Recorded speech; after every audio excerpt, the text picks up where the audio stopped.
Online privacy has almost become an oxymoron. Our lives intertwine with the internet, and trying to erase your digital footprint is no easy feat. Only on KDRO News Channel 13, Rana Navini is finding out how easy it is to find your personal information and how hard it is to get off the grid. If you're like most Americans, you probably spend a lot of time in front of a screen. 11 hours a day is the average. I'm the digital content director at KDRO. It's probably a little more for Chris Lovelace. That means that I do the internet and social media stuff for the news. Chris is a savvy web user, but his online habits are pretty typical. Facebook, Twitter, Google+. I have an old MySpace account that's out there in the cyberspace somewhere. I forgot the password. I don't feel like I have a whole lot to hide, a whole lot of tracks to cover. I was actually able to find the assessment on the house that you bought, which is how I figured out your address. Craig Smith is the owner and chief investigator with Bright Star Investigations. In less than an hour, he found detailed. You had a tree in your backyard that got cut, that needed to get cut down.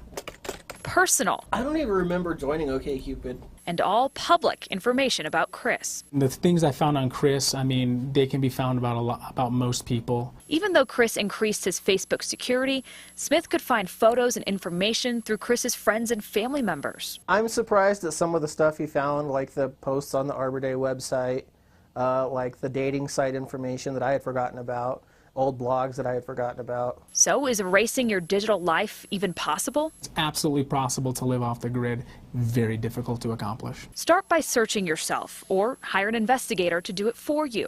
But things that are public record, like your phone and address, get a little tricky. You have to ask websites like Spokeo and White Pages to remove your information. It takes serious work. Serious work to delete your digital footprint. I think I'll probably be moving forward thinking a lot more about what I'm doing and what the future implications could be. Whether you're worried about an employer or just want a little privacy, remember that anything you put online could be there forever.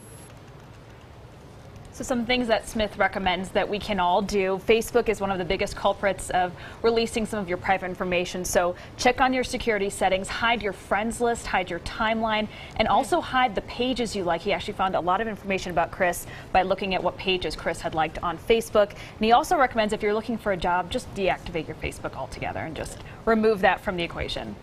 Scary Just stuff. deactivated.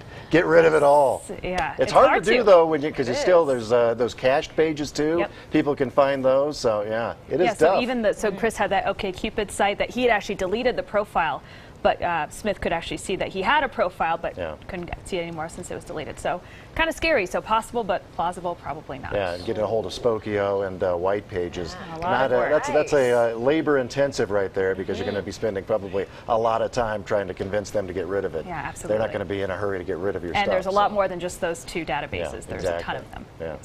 Thanks so much. Rana. Yep.